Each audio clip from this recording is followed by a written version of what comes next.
in order to gain global competitive advantage. I believe as Filipinos, we have top-notch customer service skills, and include that with our ability to express ourselves in English, we would really be the top destination in mind for our foreign friends.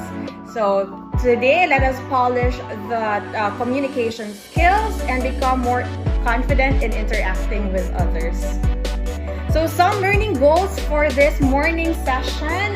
First, we'll identify what are the keys to effective English oral communication. We'll practice pronunciation. So yes, you'll be turning on your microphone.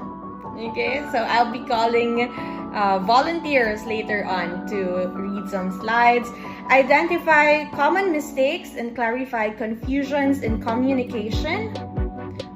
Boost self-esteem and confidence in dealing with others. We'll have Q&A later, okay, in order for you to become more confident in asking and answering questions. And most importantly, create connections. So hopefully all the participants here today, after the session, will gain new friends.